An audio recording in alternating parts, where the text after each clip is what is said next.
Merci beaucoup. Je vous propose de commencer cette séance du conseil municipal. Je pense avoir salué la majeure partie d'entre vous, mais peut-être pas tous. Donc, bonsoir à celles et ceux d'entre vous que je n'ai pas eu l'occasion de saluer. Merci de votre présence. Je m'adresse là aussi bien aux collègues du conseil qu'au public présent. On a un certain nombre d'excusés. Sylvie Legendre est excusée et a donné pouvoir à Marc Lesage. Jacques Guillemet est excusé et a donné pouvoir à Philippe Levalet. Nicole Aubert a donné pouvoir à Paulette Mercier. Guylaine Raffin à Bernard Toté. Manuela Dos Santos à Denise Dubois-Ludovico. Christian Cauchy est excusé, toujours souffrant. Et Stéphane Pinault a donné pouvoir à Madame Couturier, Nicole Janvier à Monsieur Delarue. A priori, comme on a été cité, si le conseil municipal dure au-delà de 19h45, ce qui est quand même possible, même s'il n'a pas vocation à être très très très long, un certain nombre de collègues ont donné pouvoir, dans la mesure où ils souhaitent se sustenter, je vais dire, avant d'aller au conseil communautaire. Il s'agit d'un côté de Michel Thomas, de l'autre de Patrick Lefrançois et également de Sophie Milon-Auguste. Voici. Avant de commencer cette séance, un petit mot pour vous dire que nous avons, à mon avis, des raisons d'être satisfaits, à ma vie, en tout cas, du fait d'avoir dans nos rangs 2 nouvelles conseillères régionales suite aux élections de ce week-end. Je fais allusion à dans un ordre ou dans l'autre, comme on veut, à Michel Vontou d'un côté, Estelle Cochard. Et puis moi je suis satisfait parce que comme j'avais décidé de ne plus l'être, je suis comblé qu'il puisse y avoir 2 Mainvilloises qui puissent continuer à être au conseil régional pour nous représenter. Oui, Patrick, moi je veux bien qu'on les applaudisse. Oui.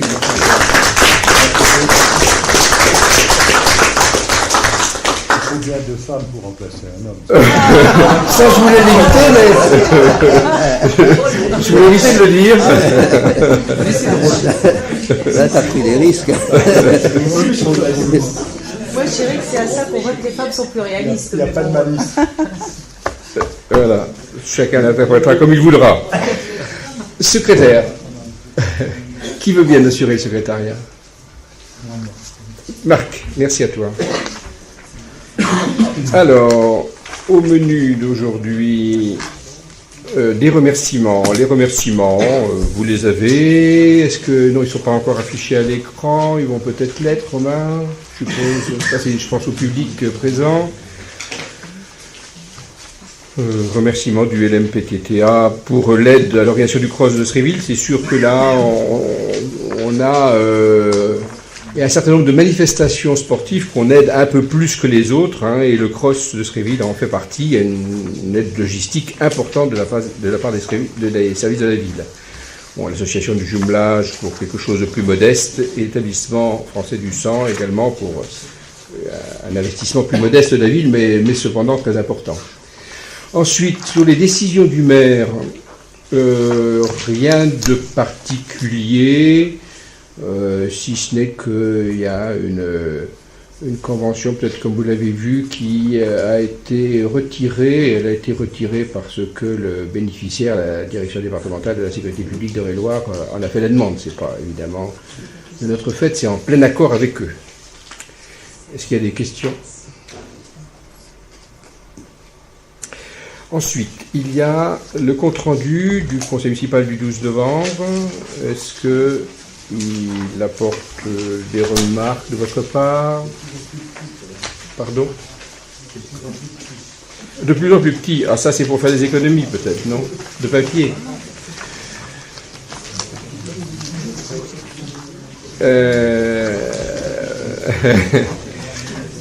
Mis à part cette remarque, est-ce qu'il y en a d'autres? On vote pour l'adopter. Est-ce qu'il y a des avis contraires? Est-ce qu'il y a des abstentions? Il est adopté à l'unanimité. Merci à vous. Projet de délibération. La première concerne l'action économique de proximité. Jacques Guillemet est en congé. Et donc, je rapporte... moi aussi, je veux le faire, Michel. Moi, je veux bien faire ça. Ceci, d'accord. Alors, on a vu cela en commission plénière et il y a eu quelques modifications d'apporter par rapport à la délibération de départ. Ces modifications, il y en a de deux types. On va y venir, mais la première des choses que je dois dire, c'est qu'il est proposé d'appliquer une augmentation de 1,90% correspondant à l'augmentation des coûts réellement supportés par la ville pour la totalité, sauf pour le stationnement des camions, c'est-à-dire les camions d'outillage en particulier, où on a mis un coup de pouce un peu supérieur parce qu'on estime qu'on n'était pas encore tout à fait au bon niveau de tarif et qu'il est possible de les augmenter sans pour autant effrayer les personnes, les commerces qui nous en font la demande. Et puis l'autre modification, c'est la disparition des tarifs pour les manèges stands dans la mesure où la fête patronale ne se passe plus, comme vous le savez, en centre-ville, mais au Vauroux, et qu'au Vauroux, s'il devait y avoir manège, pour l'instant c'est pas prévu, ce serait le SIPPV qui... c'est un terrain du SIPPV, et c'est lui qui tariferait, tarifs qui sont d'ailleurs votés par le comité syndical, déjà votés, et qui sont semblables à ceux que l'on avait à la ville. Une fois que je vous ai dit ça, je pense vous avoir donné toutes les informations. Est-ce qu'il y a des questions, remarques?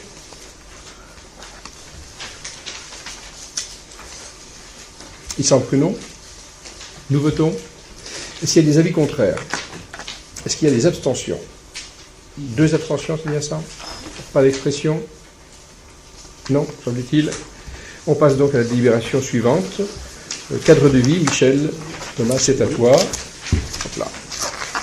Oui, là il s'agit donc du schéma directeur d'accessibilité programmée réseau transport. Alors, vu la loi du 11 février 2005 relative à l'égalité des droits et des chances, de la participation de la citoyenneté des personnes handicapées, qui prescrit l'obligation d'accessibilité des services de transport collectif, vu l'ordonnance du 26 septembre 2014 relative à la mise en accessibilité des établissements recevant du public, vu le décret, j'écoute un tout petit peu parce que chacun peut lire là, vu le décret du 9 février 2006 qui définit par ailleurs les dispositions relatives à l'accessibilité du matériel roulant, vu le Code général des collectivités territoriales, notamment l'article L 2121-29, vu la circulaire directive du ministère des Transports du 13 avril 2006, précisant le contenu des schémas directeurs d'accessibilité, et vu la lettre du 14 septembre 2015 faisant part du programme de travaux défini par la communauté d'agglomération de Chartres Métropole relatif à la mise en accessibilité des arrêts sur le réseau de transport dans un délai de 3 ans à compter de son approbation, et considérant que la communauté d'agglomération de Chartres Métropole est désignée chef de file de l'élaboration du schéma en question pour ses services de transport urbain. Considérant que la liste des arrêts prioritaires sur le territoire de la commune et le coût des travaux d'accessibilité estimés par Chartres Métropole à 75 500 sont proposés en annexe A. Alors 75 500, c'est pas ce que vous avez sur la délibération. On va le corriger parce que vous vous rappelez qu'en commission plénière est arrivé un petit problème, une confusion sans doute qu'a fait Chartres Métropole involontairement entre les arrêts. La difficulté, c'est les bas menus et les hauts menus. On est là sur une voie qui est 50-50 Chartres-Mainvilliers. Et donc sur une partie. Sur cette partie. Sur une partie. Sur une partie. C'est la partie d'ailleurs qui est actuellement marquée. Pratiquement, c'est la partie qu'on a refaite en commun. Et qui sera d'ailleurs marquée, parce que Chartres, bien sûr, devait nous donner l'accord, mais qu'on aura bientôt une piste cyclable. Hein. Pour aller au lycée. Pour aller au lycée. Et là, il y a toujours la confusion, parce que quand on va vers les grandes ruelles, quand le bus va vers les grandes ruelles, les arrêts sont à Chartres, et quand il va vers Chartres, quand il descend, il est sur Mainvilliers. Et il se trouve que Chartres Métropole avait fait la confusion, il nous avait mis un arrêt de trop. Donc voilà. On a fait les corrections, hein, Et considérant donc que le schéma d'accessibilité doit être validé par l'ensemble des gestionnaires des voiries concernées, donc l'ensemble des communes en fait, auquel incombe le financement des travaux. Il est proposé au conseil municipal de valider d'une part les points d'arrêt prioritaires que vous trouvez sur le tableau joint, qu'on vous a mis dans la petite chemise. Et d'autoriser le maire à signer tout document et acte relatif à la mise en accessibilité des arrêts du réseau de transport urbain, et ce dans un délai de 3 ans à compter de l'approbation du schéma directeur. Autorise le maire à déposer toute demande de subvention ou fonds de concours auprès de l'État et de ses services et d'autres organismes publics si nécessaire pour la mise en œuvre du dit schéma. Alors vous trouvez sur le tableau les arrêts.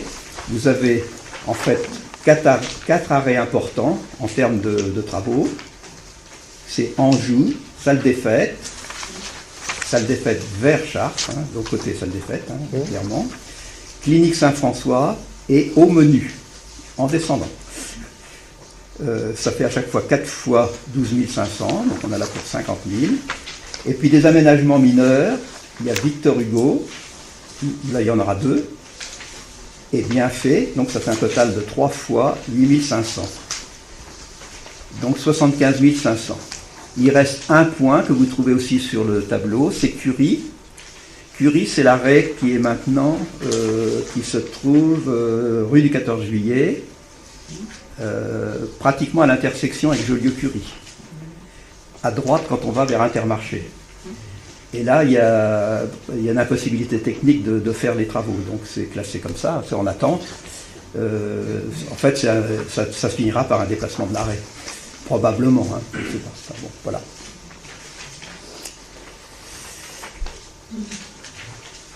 Donc sinon, vous avez donc les 4 qui sont là, qui sont en bleu. On les voit bien en bleu là. On les retrouve. Et puis les mineurs, 2 Victor Hugo et un bien fait. Curie, c'est dans quel sens alors le B parce que le Curie, c'est dans le. Alors, B, c'est vers Intermarché, à droite.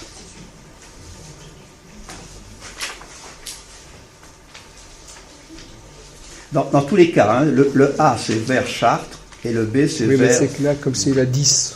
La 10, elle n'est pas... Enfin, ça dépend. C'est la ligne 10, là. La ligne 10, elle fait Rechèvre-Luisant, c'est ça? Ah oui, oui. Il y a moins... Le chemin vers Chartres est moins... Ah oui, effectivement. Bon, en tout cas, c'est sûr que c'est à droite en allant vers l'Intermarché. D'accord. Pardon?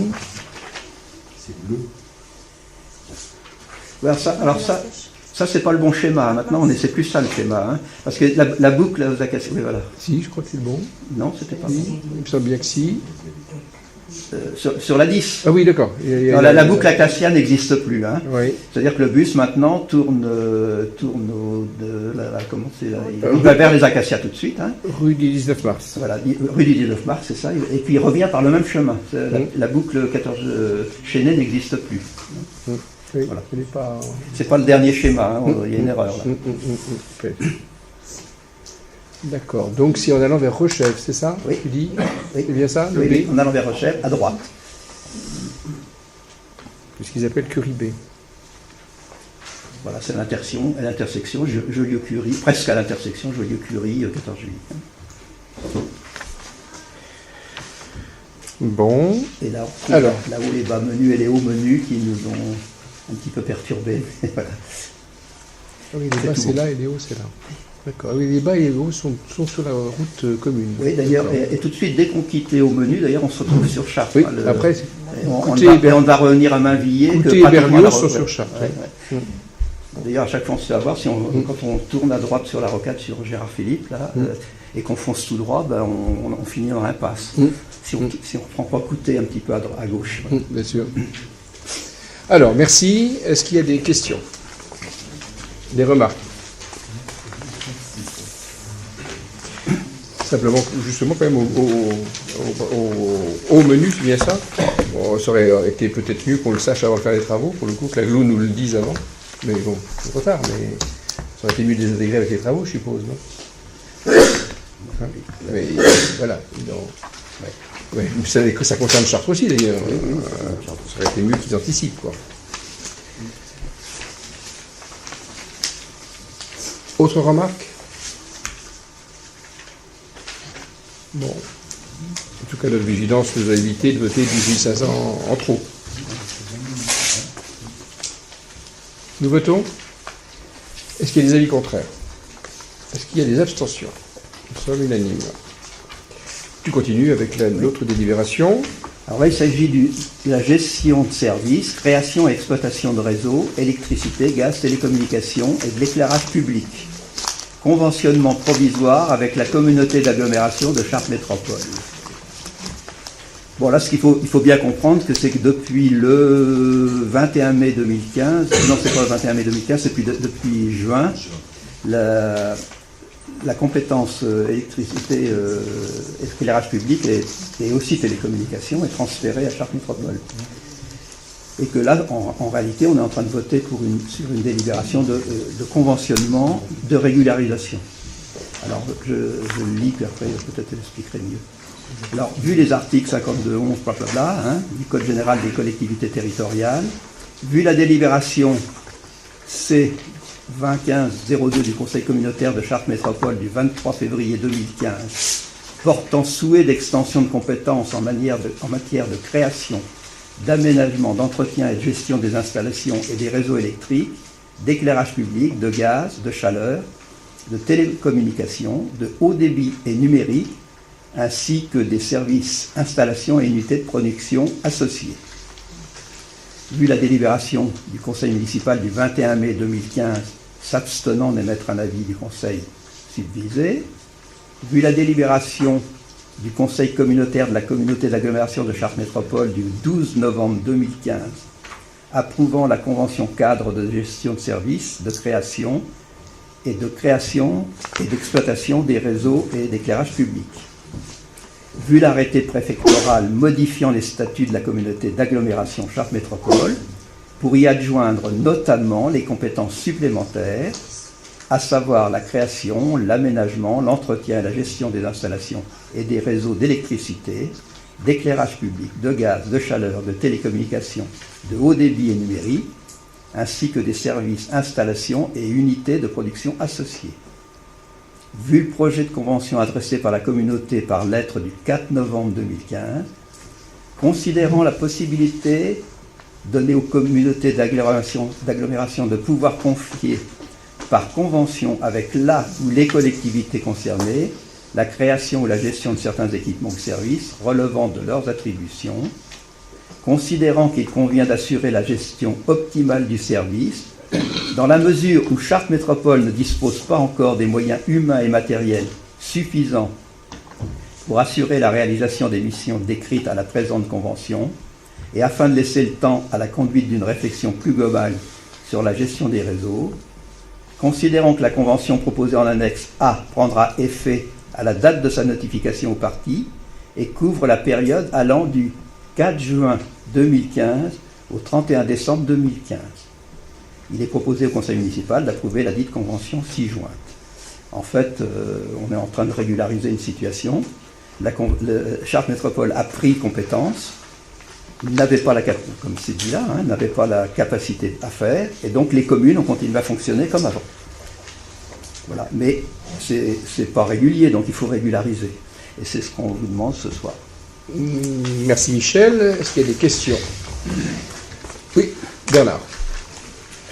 Nous, on avait voté contre, et on est toujours contre, que ce soit l'AGLO qui prenne les compétences de la ville de Mavilliers par rapport au service d'éclairage public, sachant que c'est l'ouverture pour la suppression de la commune de Mavilliers, surtout à long terme, parce que c'est l'AGLO qui va décider des bons vouloirs de la gestion de certains réseaux à long terme on risque de disparaître. On restera simplement des citoyens de seconde classe. Donc nous on va s'abstenir parce que c'est un peu bizarre que c'est pas mis au point encore pour la décision, donc on va s'abstenir. La question ne se pose pas en termes de... La question qui est posée ce soir, c'est pas est-ce que vous êtes pour ou contre le transfert de compétences. Ça, c'est classé. Hein, c'est classé depuis longtemps et avalisé par les autorités. Donc, ce qu'on vote ce soir, c'est une régularisation de choses qu'on a continué à faire depuis le mois de juin. Parce qu'on ne peut pas s'arrêter, c'est tout. Pour être plus précis, mais j'ai noté que c'était une abstention et pas un vote contre. Il ne faudrait pas non plus, si on votait contre cela, on pourrait faire le travail, payer et ne pas être remboursé par l'agglo. Donc ça serait quand même pas la bonne chose. Mais après, je ne suis pas sur le fond de ce que tu as dit. Je dis simplement que pour cette convention, il vaut mieux la voter compte tenu de ce que les autres ont voté pour nous. Pas nous, les autres de l'agglo. Le choix que les autres ont fait. Nous, on hésitait fortement, comme ça a été rappelé, comme on a eu l'occasion de se le dire dans cette salle. Est-ce qu'il y a d'autres remarques? Questions? Il ne semble pas. Nous votons. Est-ce qu'il y a des avis contraires? Est-ce qu'il y a des abstentions? 3 abstentions, c'est bien ça? Favorable par ailleurs. Merci. Nous passons, merci Michel, Thomas, nous passons à l'enfant jeunesse avec Marc. Alors, pour cette délibération numéro 4, nous vous proposons de passer une convention territoriale de service aux familles avec la Caisse d'allocation familiale. La ville de Mavilliers développe depuis 2003 une politique globale, cohérente et concertée en faveur de la petite enfance, de l'enfance et de la jeunesse. Cette politique s'organise autour d'un partenariat actif plaçant les enfants et les jeunes au centre d'une démarche de coéducation, d'un soutien à la parentalité. La commune intervient également dans le domaine de la politique de la ville, notamment au sein du quartier Talmont-Bretagne. La Caisse d'allocation familiale d'Eure-et-Loir contribue à une offre globale de services aux familles, aux moyens de versement des prestations légales, du financement des services et des structures, ainsi que de l'accompagnement des familles. De façon plus générale, l'action sociale et familiale des CAF s'inscrit dans une démarche territoriale et dans une dynamique de projet sur des champs d'intervention communs comme l'enfance, la jeunesse, le soutien à la parentalité, la politique de la ville, la vie des quartiers, le logement pour lesquels la CAF d'Eure-et-Loir apporte une expertise reconnue, une ingénierie et des outils. La ville de Mavilliers et la CAF travaillent en partenariat depuis de nombreuses années dans le cadre de dispositifs spécifiques, contrat enfance, contrat temps libre, contrat enfant-jeunesse. L'enfant-jeunesse, la parentalité, la politique de la ville, la vie des quartiers constituent des domaines communs d'intervention qui méritent d'être partagés. Les différents diagnostics et les diverses analyses réalisées ont amené la CAF d'Eure-et-Loir et la commune à élaborer un projet commun de développement du territoire, à convenir d'objectifs communs de développement et ou de coordination au service de la population et des familles. La convention 6 juin vise à définir ce projet commun de développement du territoire entre la commune de Mavilliers et la CAF, ainsi que les modalités de mise en œuvre. Donc, il est proposé au conseil municipal d'approuver la convention de territoire de service aux familles avec la caisse d'allocation familiale pour la période du 17 décembre 2015 au 31 décembre 2020. Oui, d'accord. Voilà, là il y a la petite coquille. Elle a été signalée déjà en commission plénière. Hein. Donc, et c'est corrigé sur la ligne qui est affichée à l'écran. Et donc, bien sûr, d'autoriser Monsieur le maire à signer la dite convention et à solliciter tous les financements nécessaires relatifs au projet de territoire issu de cette convention. Et à prendre, bien sûr, toutes les décisions nécessaires pour la faire fonctionner. Merci, Marc. Et donc, c'est une première, hein, c'est ça, pour la CAF. Hein, donc, on sera la première commune d'Eure-et-Loir, toujours. Oui. En France, oui, peut-être pas. C'est pas trop. En France, il n'y en a pas beaucoup. Il n'y en a pas beaucoup, mais en Eure-et-Loir, on est les premiers. En gros, ce qu'il faut bien comprendre, c'est que la CAF travaille de plus en plus de façon territoriale. C'est-à-dire qu'avant, on avait tendance à avoir une conseillère petite enfance, une conseillère enfance, une conseillère à la famille. Aujourd'hui, ils prennent le territoire dans son ensemble et ils travaillent de leur côté tout ensemble, ce qui permet, alors je dis tout, hein, parce que sur notre territoire, il y a que des femmes, Voilà, je tiens à préciser. L'idée, c'est que là aussi, comme il travaille avec une ville, il soit plutôt à travailler dans tous les domaines, avec l'ensemble des interlocuteurs auxquels ils peuvent avoir affaire, pour être de plus en plus efficace dans les réponses à trouver. Voilà. Donc, pour la petite histoire, je ne développerai pas trop cette convention, vu que vous avez tous été invités jeudi prochain, le 17, à 18h, en salle d'honneur, où là, on vous présentera exactement le projet dans son ensemble, les 4 piliers qui ont été retenus, et le mode de gestion de ce projet de territoire, avec comme une grosse ambition derrière. Je tiens à signaler, parce que les élus qui ont suivi le dossier y tenaient, à ce que ça soit une gouvernance à 3 têtes, c'est-à-dire des élus, des techniciens de la ville et des techniciens de la CAF, qui permet à un certain moment de couvrir l'ensemble des partenaires décisionnaires et acteurs, et qui permettra, autour des commissions qui vont être créées, de permettre à chacun d'entre nous, je vais dire autour de cette table, de trouver des terrains d'intérêt pour venir participer dans un domaine ou dans un autre au projet de commission, dans les groupes de travail. Voilà. Alors, tu as dit que tu ne voulais pas développer, mais bien évidemment, vous avez été destinataire du projet de convention qui est quand même relativement développé, quoi, sur les 4 axes, etc. Et là, je m'adresse aux collègues.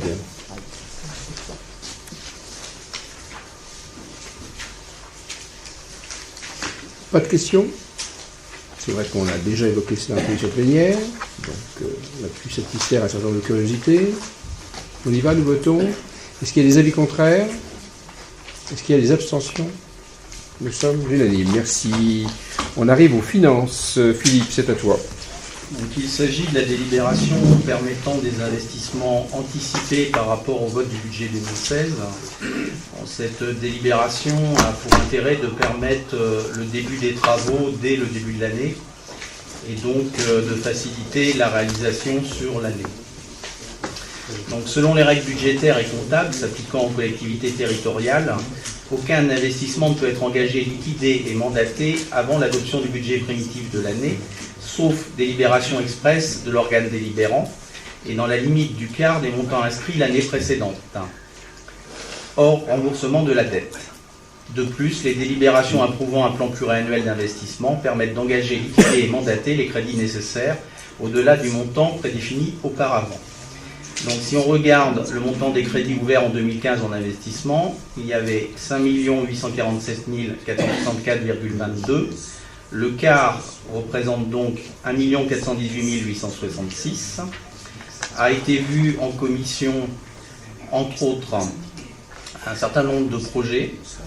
La rénovation des peintures dans les salles de classe pour 26 000 euros, la rénovation du bureau du COS pour 7 000 euros, les armoires électriques des écoles pour 10 000 euros, l'aménagement du préau de l'école Zola pour 90 000 euros, l'extension du CTM pour 188 000 euros, divers travaux de bâtiment pour 10 000 euros, au niveau multi-accueil, une cloison vitrée pour 7 500 euros, une partie du projet de l'ADAP, donc aménagement pour l'accès handicapé, au niveau de l'église, du foyer des écoles Jean Zé et Coubertin pour 45 000 euros, là, au niveau de l'avenue Victor Hugo, de la réhabilitation et stationnement pour 120 000 euros, rue Paul Bert, réhabilitation pour 15 000 euros, divers travaux de voirie pour 20 000 euros, des aménagements paysagers dont chaînée résistance pour 28 500 euros et divers matériels pour 3 000 euros, ce qui représente environ 570 000 euros.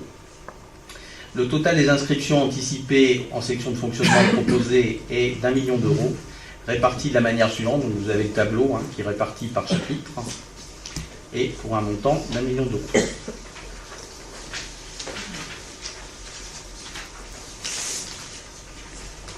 Bon, donc ceci a été vu en commission, hop là, c'était vu en commission cadre de vie et puis en commission finance, donc normalement ça a déjà été vu et revu, mais ça n'empêche pas celles et ceux d'entre vous qui le souhaitent de poser des questions. Il n'y en a pas? Tout le monde se sent en capacité de voter en toute connaissance de cause. Nous y allons. Est-ce qu'il y a des avis contraires? Est-ce qu'il y a des abstentions? Alors, 1, 2, 3, 4, 5, 6, 7, 8, 9. c'est ça? 4 abstentions. Et les autres favorables. Pas d'explication de vote. Non, c'est vous qui décidez, c'est pas moi. Hein. C'est comme vous voulez, mais c'est la logique habituelle. À partir du moment où on vote contre le budget, on va pas voter pour telle délibération. Alors vous savez déjà que vous allez voter contre le budget suivant. Quoi qu'on vous propose. C'est bien ça. On verra. Peut-être que... Ah. Je sais pas, moi, j'interprète, hein, c'est tout. Madame Amour. C'est pareil que Madame Joly, on ne vote pas votre budget, donc on ne vote pas. Vous savez déjà que vous n'allez pas voter le budget 2016. C'est une position de principe.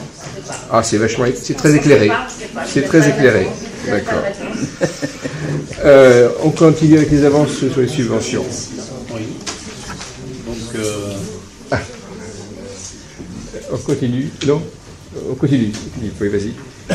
Donc c'est une délibération pour permettre des avances sur subventions pour les associations. Il vous est donc proposé, c'est pas celle-là, il vous est donc proposé une avance sur subvention 2016 de 45 000 € pour l'association Mavilliers Chartandbal, de 800 € pour l'Harmonie École de Musique, de 8 000 € pour l'association Bapama, de 2 600 € pour l'association des Majorettes, de 250 000 € pour le Centre communal d'action sociale et de 40 000 € pour le CSM Football. D'accord, merci. Est-ce qu'il y a des questions, des remarques sur cette délibération permettant à un certain nombre d'associations de pouvoir fonctionner dès le début de l'année sans attendre les subventions qui sont plutôt versées en avril-mai. Donc le budget ayant vocation à être étudié et voté en conseil municipal fin mars. On vous a fait parvenir d'ailleurs le calendrier, je suppose, hein, des réunions du premier semestre. Hein, donc il y a une date qui est positionnée, je crois que c'est vers le 20 et quelques mars, où le vote a vocation à être présenté au conseil municipal. Pas de questions? Nous votons. Est-ce qu'il y a des avis contraires? Est-ce qu'il y a des abstentions? Nous sommes unanimes sur ce sujet. Ce qu'on appelle la DM4, décision modificative numéro 4, Philippe.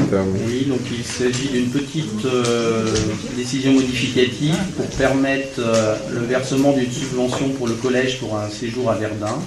Donc le montant est de 280 € et l'équilibre est fait en prenant sur les dépenses imprévues. Alors peut-être que on en a parlé un petit peu en commission plénière, mais ça vaut le coup quand même, en particulier pour le collègue élu non présent à la commission plénière et puis le public ici présent, de redire qu'on a modifié un petit peu le mode de subventionnement des classes d'environnement. Estelle, Marc, parce que je sais que vous étiez associé à moi quand on a pris cette décision. Donc, je ne sais pas, qui, non. Je sais pas, tu veux en dire deux mots? Sur Verdun? Sur le mode de subvention des classes d'environnement, où je commence et tu finis, puisque avant, je sais pas, comme tu veux, Estelle. Oui, non, vas-y, commence. Jusqu'à maintenant, on subventionnait les classes d'environnement du collège qui, à condition qu'elles durent au moins 5 jours, à la mémoire. Et on les subventionnait à hauteur de 16 €, je pense. 16 € hein, par Mavillois, je pense. Et il s'avère qu'il y a un certain nombre de projets intéressants qui ne durent pas 5 jours, mais qu'on avait envie de... Quand je dis on, c'est les deux collègues et moi-même, puisqu'on a rencontré les responsables du collège il y a 2 mois à peu près. Moins que ça à peu près. Et il y avait un certain nombre de projets, dont certains nous étaient déjà d'ailleurs arrivés, qui semblaient être intéressants.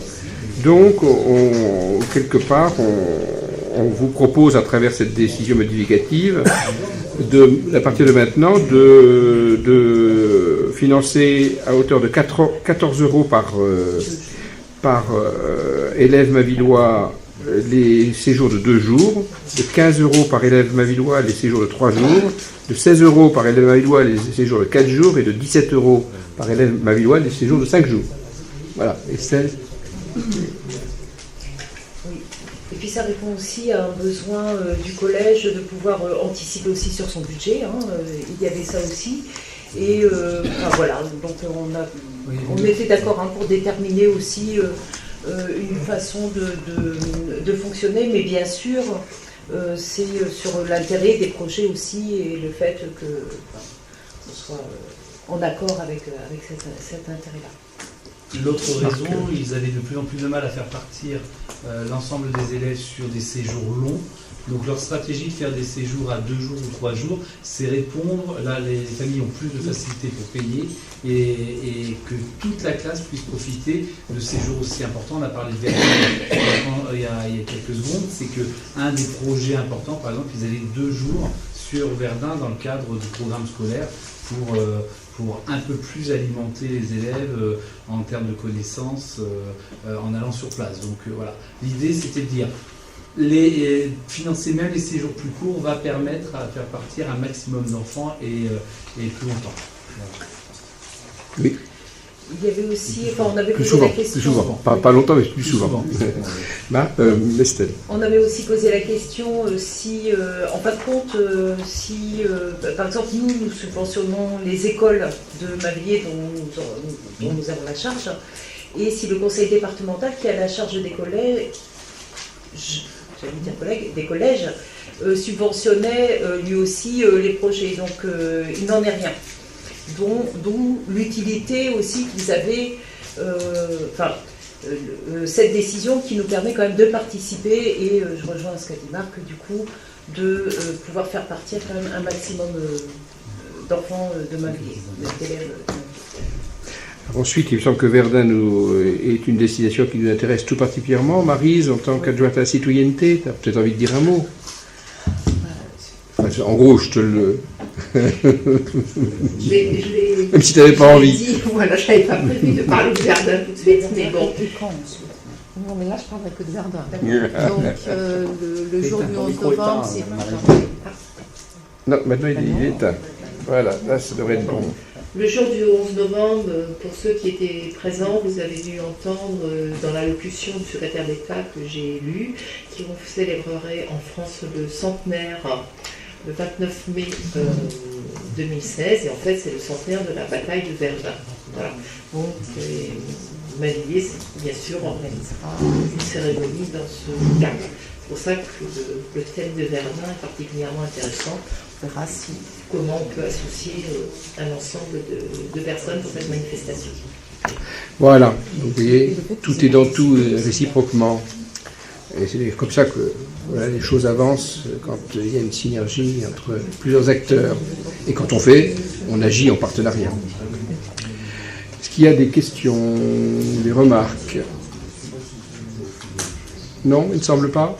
On peut voter. Est-ce qu'il y a des avis contraires? Est-ce qu'il y a des abstentions?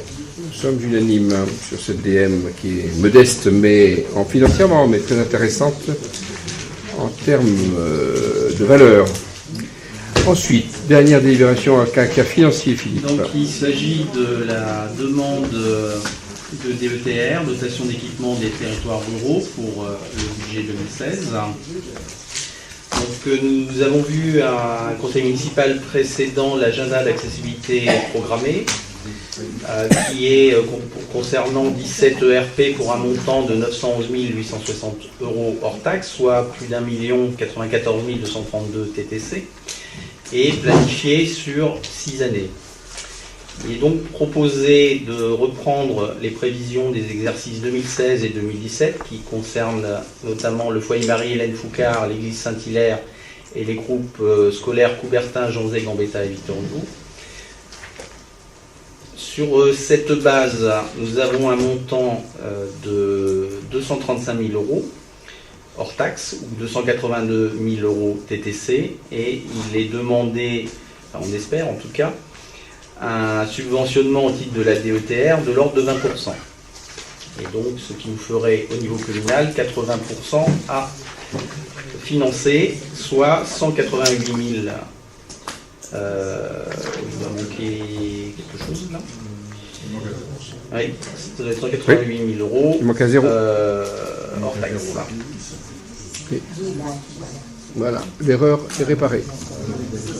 D'autre part, il vous est proposé de faire une demande pour l'aménagement d'un CELP au restaurant scolaire élémentaire Coubertin, donc un peu sur la même base de ce qui a été fait à l'école Zola. Donc le plan de financement prévisionnel... exactement sur la même base, non? Donc le plan de financement prévisionnel hors taxe est de 41 000 euros, en TTC 49 200, et il est également sollicité un niveau de subvention de 20%, ce qui laisserait à la charge de la commune 32 800 euros. Merci à toi, Philippe, merci. Est-ce qu'il y a des questions, Madame Amour? Pensez à prendre votre micro, Madame Amour, si vous voulez qu'on vous entende et que ce soit enregistré. L'école Gambetta est bien fermée. Oui. Enfin, l'école, elle est fermée en tant qu'école, oui. Voilà.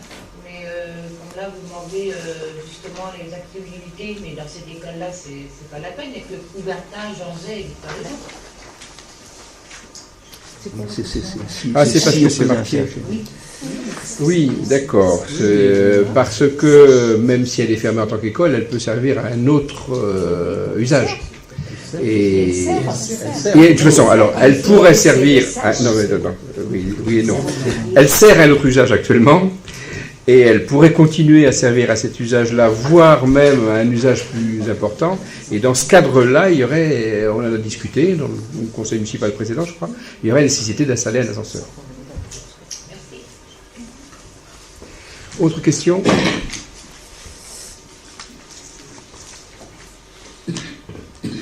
Il n'y en a pas? Nous votons. Est-ce qu'il y a des avis contraires? Est-ce qu'il y a des abstentions? En général, on est unanime pour demander des subventions, et c'est bien normal. Ensuite, juridique, c'est moi qui rapporte cette délibération. Il s'agit de mettre en place, en fait, une commission de délégation de services publics dans la mesure où nous avons besoin de la faire fonctionner. En lien avec la délégation de service public que nous avons pour le crématorium. On a un avenant à faire passer dans la mesure où il y a des travaux à faire sur cet équipement. Tout ceci était prévu. Et l'accord est pratiquement finalisé et prêt à être présenté. Donc il y a besoin de mettre en place cette commission de service public. Et les textes nous imposent de faire ça. C'est un petit peu lourd, mais il faut présenter d'abord en conseil la méthode. Au conseil suivant, on peut élire, et au troisième conseil, que l'on peut qu'on pourra la faire fonctionner. Donc après, c'est deux conseils, qu'on pourra la faire fonctionner. Excusez-moi. Et donc, et au troisième conseil, qu'on pourra normalement voir la délibération qui aura été au préalable vue par la commission de DSP. J'y suis. Donc là, on vous dit simplement que les listes sont à déposer avant puisque vous savez que c'est une élection à la proportionnelle, donc tous ceux qui le souhaitent peuvent proposer une liste, et elles sont à déposer avant le 25 janvier à midi, dans la mesure où le prochain conseil municipal est fixé au 4 février 2016.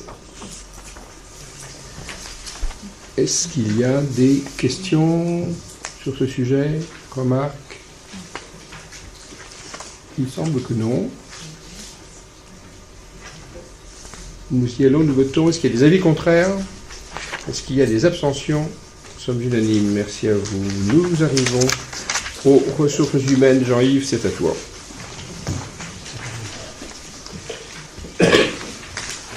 Il s'agit là de l'état des emplois qu'on vous présente aujourd'hui et qui tient compte des postes créés. C'est une photographie à l'instant T, bien entendu, des postes créés qui ont pu être créés cette année par décision du conseil municipal, mais surtout, c'est ce qui est peut-être un peu plus nouveau, les postes supprimés. C'est-à-dire que Dans l'état des emplois, bien entendu, on a les postes qui sont pourvus. Vous voyez, vous prenez dans le tableau, à la limite, ce qui est le plus intéressant, c'est la dernière ligne. Colonne peut-être. La dernière colonne. Ligne. Non, ligne. Ligne, ah bon. De la deuxième page. Non, page. D'accord. Donc, je m'explique. Tout en... Non, la deuxième. Vous avez, voilà. Deuxième page. Voilà, c'est tout en bas, quoi. On dit autrement. Voilà, hein. Tout en bas, si vous préférez. J'avais employé le mot juste. Oui, on est d'accord. Donc, poste créé 277, c'est ce qu'on a actuellement sur l'état des emplois. Poste à supprimer, c'est le nettoyage qu'on a réalisé, enfin, qu'il est proposé de faire. La responsable des ressources humaines a réalisé en supprimant 88 postes. Postes restants créés, donc il en reste 189. Les postes pourvus, 139. Alors vous allez me dire pourquoi il y a encore 139 pourvus, seulement 139 pourvus, et que vous laissez 189 restants. J'explique un tout petit peu, c'est que pour certains postes à remplacer, on n'est pas toujours certain de l'emploi qui sera réellement occupé. C'est-à-dire que les personnes postulent, elles peuvent être soit ingénieurs, soit attachées, et qu'on est obligé de garder, si vous voulez, des postes entre guillemets surnombre pour pouvoir affecter les personnes entrantes. Alors, bien entendu, je vous ai dit que pour les postes créés, ceux qui ont été créés, ça a été vu en cours d'année par décision du conseil municipal. Par contre, pour les postes à supprimer, c'est aussi une décision du conseil municipal, mais il faut que préalablement, ça a été vu par les instances représentatives du personnel.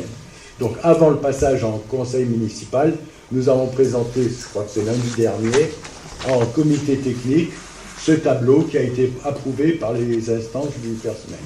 Donc ne vous inquiétez pas, on ne supprime pas réellement 88 emplois à la mairie de Navilliers, mais on fait. Et d'ailleurs l'an prochain, avec la responsable, on a vu qu'on continuerait à procéder un peu en fonction de nos besoins. Si on sait qu'on n'a pas embauché dans cette filière ou dans ces grades d'emploi, on pourra peut-être encore affiner le chiffre pour qu'il se rapproche le plus possible des postes pourvus. Voilà. Merci Jean-Yves. Même si, encore une fois, Jean-Yves a, me semble-t-il, présenté tout à fait satisfaisant cette délibération. Est-ce qu'il y a quand même encore des questions, remarques? Il semble que non, que tout le monde soit une femme ou un homme averti, donc en capacité de voter. Nous y allons. Est-ce qu'il y a des avis contraires? Est-ce qu'il y a des abstentions? Nous sommes unanimes. Merci à vous. On passe aux 3 dernières délibérations. Service à la population. Sylvie Legendre étant absente, excusée et remplacée puisqu'elle a les pouvoirs, c'est Michel Bontou qui va rapporter ces 3 délibérations. Michel, c'est à toi.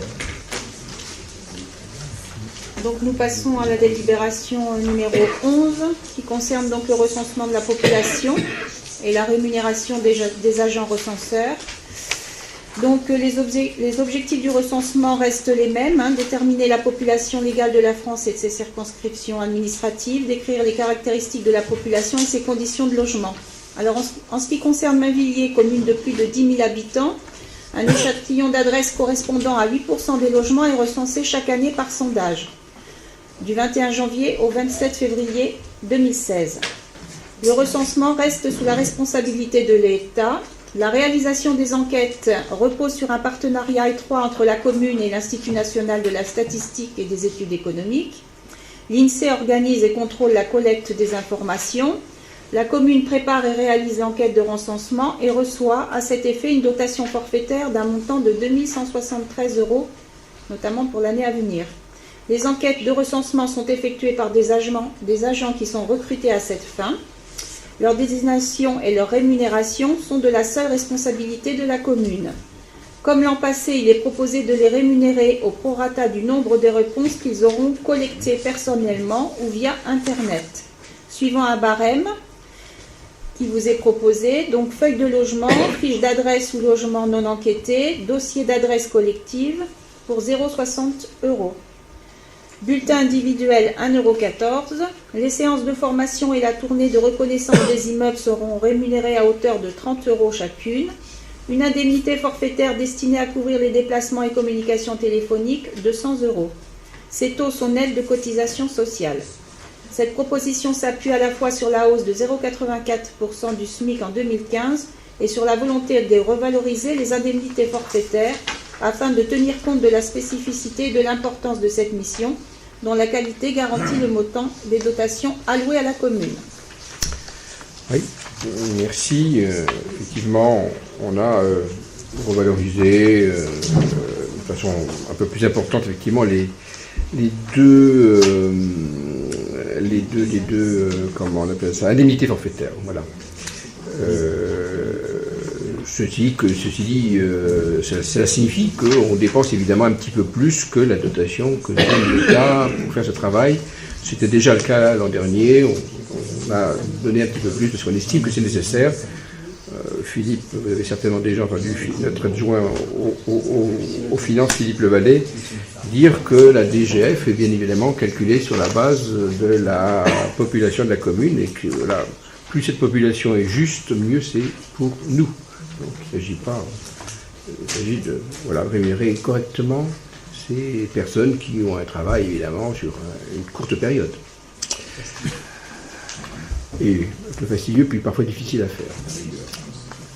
Ça demande de la rigueur. Oui, monsieur, merci de le signaler. Des questions sur ce sujet?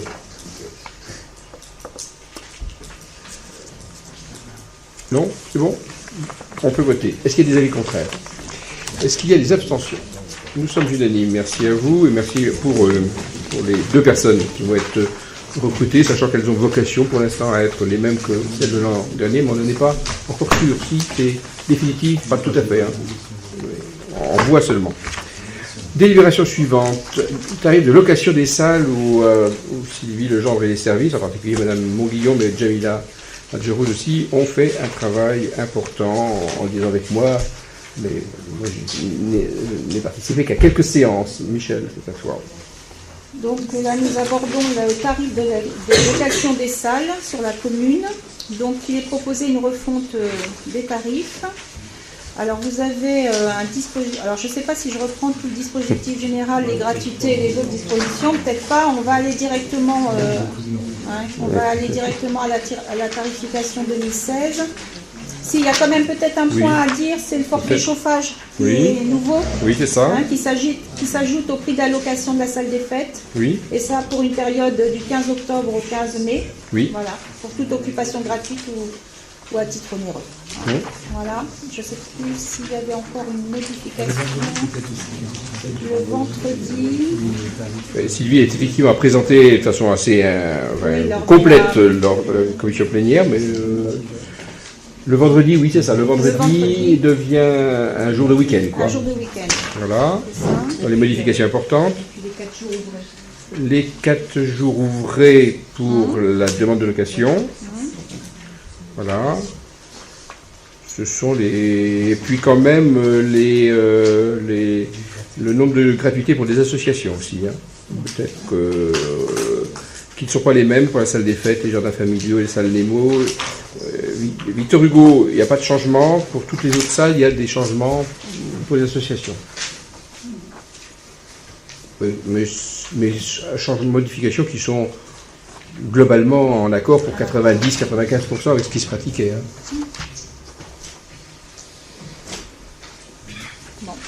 C'est pareil. Il vaut mieux effectivement procéder par questions et réponses, parce que sinon ça risque d'être fastidieux, tu as raison. Alors, qui souhaite poser des questions? N'hésitez pas, même si, encore une fois, c'est vrai qu'on a vu ça de façon assez en long, en large et en travers au moment de la commission plénière. Oui, Madame la Présidente. Donc, si on reprenait par rapport à l'année dernière, vous avez baissé le tarif des locations de salles, c'est ça? Certaines. C'est difficile à dire parce que c'est tout. Et puis du coup, comme il y a un chauffage, du coup ça devrait rester équilibré, c'est à peu près ça, non? La plage était plus grande, la plage est réduite. Oui. Donc ça peut avoir monté quand c'était un peu faible et descendu quand c'était un peu fort. Parce qu'on s'était rendu compte que c'était un peu trop fort. Oui. Hein, Donc c'est assez difficile de dire si c'est plus ou moins, ça va dépendre des cas. En tout cas, c'est quelque chose, on va dire, qui est davantage en accord avec ce qui se pratique sur la plage chartraine, et comme ça a été dit, en particulier à Champfol, à Lucé, mais Champfol, parce qu'on a estimé que c'était éventuellement la salle qui correspondait un peu le mieux en termes de grandeur à ce que nous avons. Voilà, donc c'est pas la même chose, mais on s'est rapproché pour ça que vous mettez le chauffage qui est donc même payant pour les associations communes. Oui, le chauffage, on a estimé que que ça nous revient plus cher quand il y a du chauffage d'une façon importante. Donc c'était nécessaire de faire 2 tarifs et de sensibiliser tout le monde à l'énergie, à ce problème-là. Oui, c'est bien. Je trouve que 150 € la journée, c'est cher pour le chauffage, non? Eh bien, ça ne couvre... on a pris le coût du chauffage. Ah oui, d'accord. Et ça ne couvrira que je sais pas, la moitié du coût de la facture de chauffage. Pas plus de la moitié. Et c'est Oui. 50 € de la location? Oui. Pas de la journée? De la location, oui. C'est par jour. Oui. Si, c'est de jour, 300 €. Oui, c'est ça, oui. Oui, oui. Mais ça ne... Voilà. En gros, on ne fait pas payer à ceux qui louent le chauffage quand des jours où c'est la ville qui loue. En gros, hein, on a regardé le nombre de jours de location dans toute l'année, on a divisé et on est arrivé à quelque chose qui était autour de 150 € par jour de location, qu'elle soit faite par la ville, qu'elle soit gratuite ou payante. Ah ben, ça prouve que le chauffage, ça a un coût. Sachant que, évidemment, on l'a divisé par le nombre de jours de location entre le 15-10 et le 15-05, évidemment, hein, pas en été. Mais là encore, si on regarde Champfol, je pense qu'ils sont dans ces tarifs-là. Pour le chauffage aussi. Autre question ?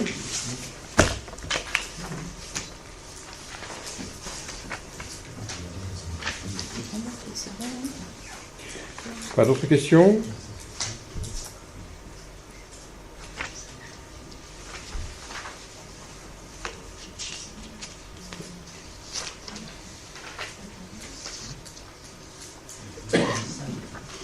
Oui, par exemple, voilà, je trouve ce que je cherchais, le chauffage à Champfol, c'est 188 € pour la grande salle et 254 € pour la grande et petite salle, par exemple. Donc, vous voyez, on est en dessous.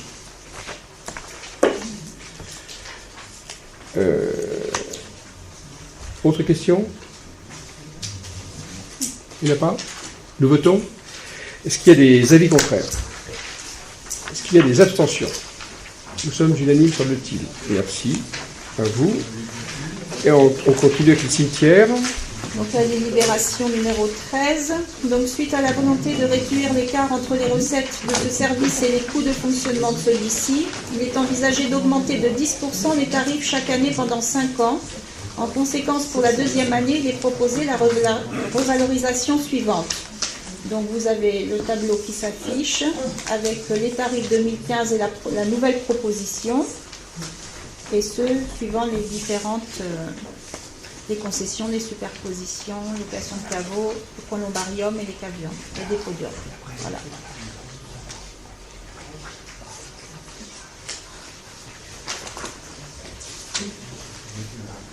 Est-ce que ça... Vous avez quelque chose à...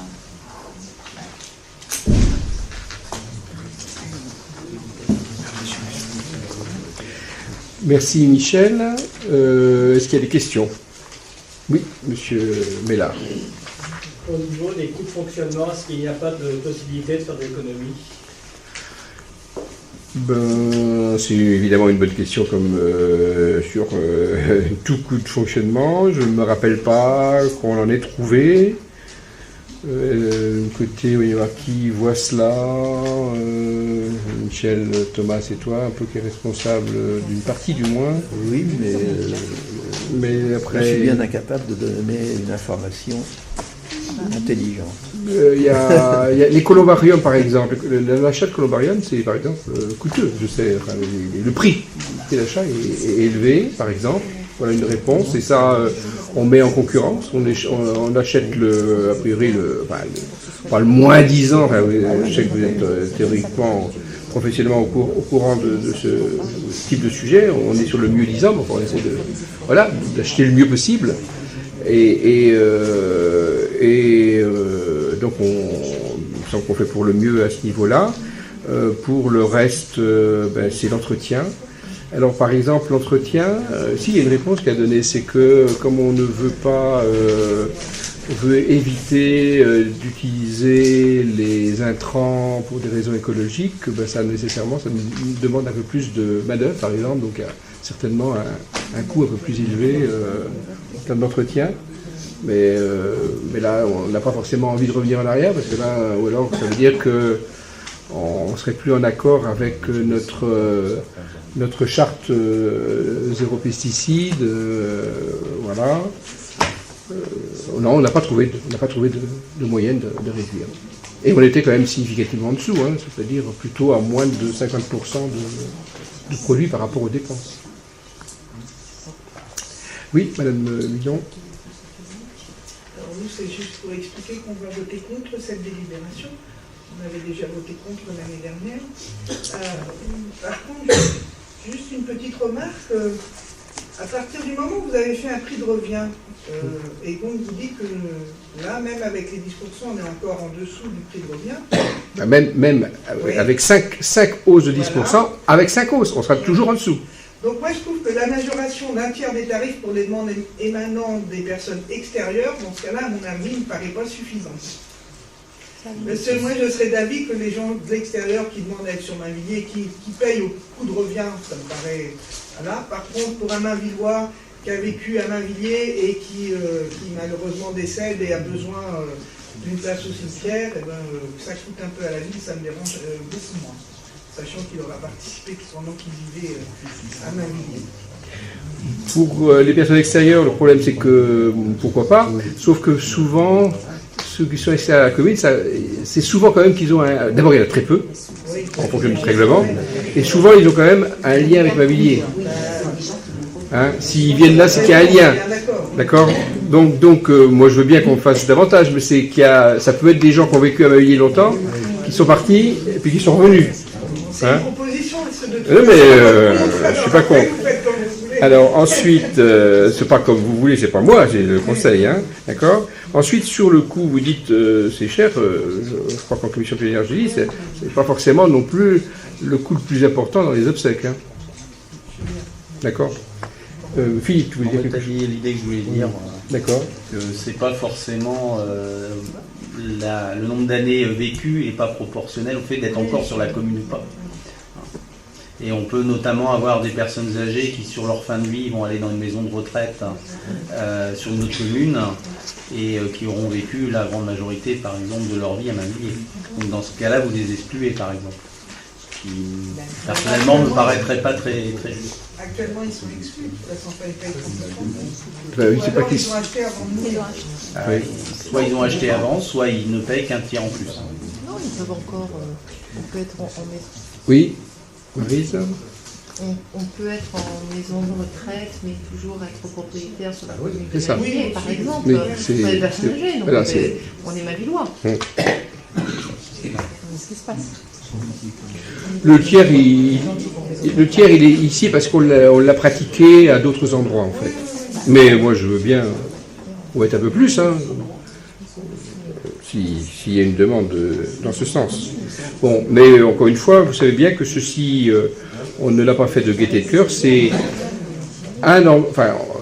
en liaison avec la baisse des dotations de l'État et de la communauté d'agglomération que nous avons été amenés à rechercher des économies, mais aussi des recettes supplémentaires. Et donc, dans les recettes supplémentaires, on a pensé à celle-ci. Malgré ce que vous avez dit, on a estimé que c'était quand même là moins pénalisant que de commencer par augmenter la cantine, la restauration scolaire, etc. On a fait ce choix-là pour l'instant. Est-ce qu'il y a d'autres questions ? Bon, je propose que sur votre suggestion du tiers, on y réfléchisse pour l'année prochaine. Pour voir qu'on voit un peu en détail les personnes, en fait. Quel profil elles ont. Si ça se justifie ou si ça ne se justifie pas. Ceux qui sont visés. Parce que de temps en temps, vous voyez, comme ça, on peut avoir une fausse bonne idée, comme ça. Il faut toujours regarder un petit peu. Oui, Bernard. Déjà, sur la mort, il y a toujours de la justice. Il y a ceux qui sont Le fait déjà de perdre la vie, c'est de la justice. Il y a ceux qui sont riches et ceux qui sont pauvres. Oui. Oui. Alors, sachant que pour puisque aborder ce sujet-là, pour les très pauvres, on a l'obligation de subvenir, hein, pour les indigents, vraiment. Hein. Et c'est la commune, c'est la solidarité. Et donc, dans ces cas-là, non seulement ils ne payent pas, mais c'est nous qui payons. C'est la ville. On peut voter. Nous y allons. Est-ce qu'il y a des avis contraires? Il y en a 7, semble-t-il, plus 2, semble-t-il, donc 9. Est-ce qu'il y a des abstentions? Non, nous sommes unanimes, avis favorable pour ceux pour les autres. Donc c'est adopté avec 9 avis contraires. Voilà, ça sera la bonne formule, hein, ça sera mieux comme ça. Alors, avant de se séparer, je vous rappelle le point d'information qui était indiqué. Il n'y a pas de délibération, mais il faut un accord de principe pour demander une séparation d'État pour acheter les gilets pour la c'est pas adapté à leur cas. Mais comment on peut passer ça sans subvention, sans délivre? Pardon? Pourquoi je n'aurais pas dit ça au début? Oui, mais d'accord, mais d'habitude vous dites bien qu'il faut le dire, il y a une procédure normalement. C'est bien.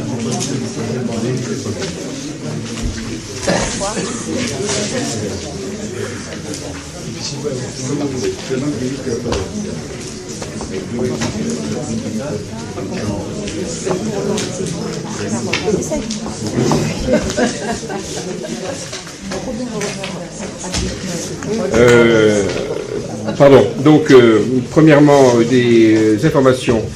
Le rapport d'activité d'Horizan, vous avez vu que ce document est consultable en mairie, au secrétaire général, donc au service, aux horaires d'ouverture. Vous avez certainement remarqué aussi que vous avez une lettre dans le dossier conseil vous invitant à vous inscrire pour vous déplacer à Romerberg à la Pentecôte prochaine. Hein. On est un certain nombre à y aller.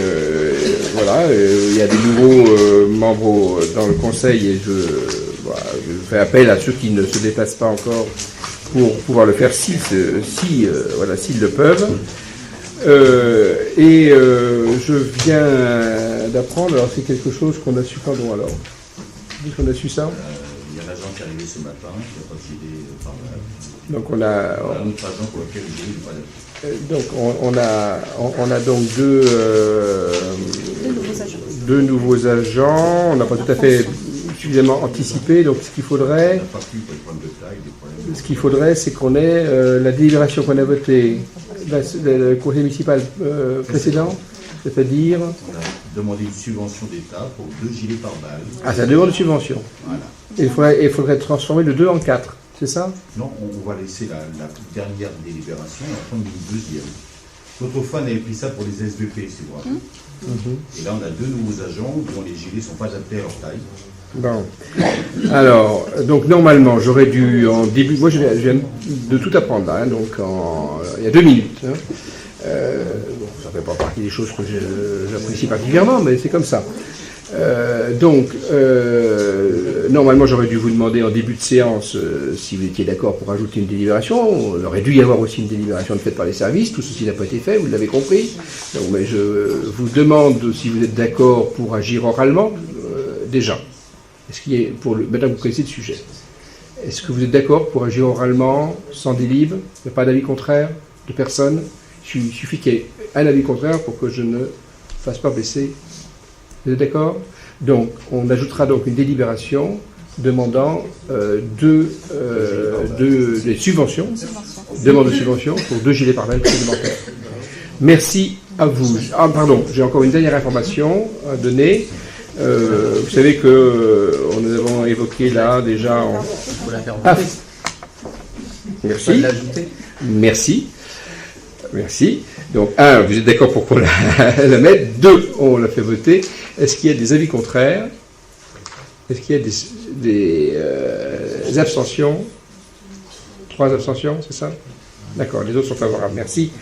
J'arrive à ma dernière information. On avait déjà évoqué ensemble l'accueil de Syriens il y a quelque temps. Il se trouve que les choses ont avancé, ça avance lentement parce qu'il s'avère que les Syriens ne font pas comme premier choix l'Eure-et-Loire, mais il se trouve qu'il y en a un qui a accepté de venir sur l'agglomération chartraine et qui a été accueilli très récemment à Mavilliers dans un des 2 appartements que nous avons mis à disposition. C'est quelqu'un de 25-30 ans, voilà. Je pense qu'il y a... Je m'étais engagé à vous tenir au courant, donc c'est ce que je fais aujourd'hui. Je pense qu'il n'y a rien de plus à dire. Il n'y a pas de focalisation à faire, il faut l'éviter. Vous le comprendrez aisément. Simplement, il est parmi nous. Voilà. Et il y a un accompagnement qui est fait par le foyer d'accueil chartrain. Accompagnement en particulier sur l'apprentissage du français qui est de l'avis de la préfecture ce qui est le plus urgent et en même temps souvent assez difficile à faire. Voilà. Une personne. Une personne de, oui, 25-30 ans. 27 je crois. Mais... Voilà, c'est bon? Oui. Sur les gilets, ce serait à l'État de payer les gilets, ce ne serait pas la commune.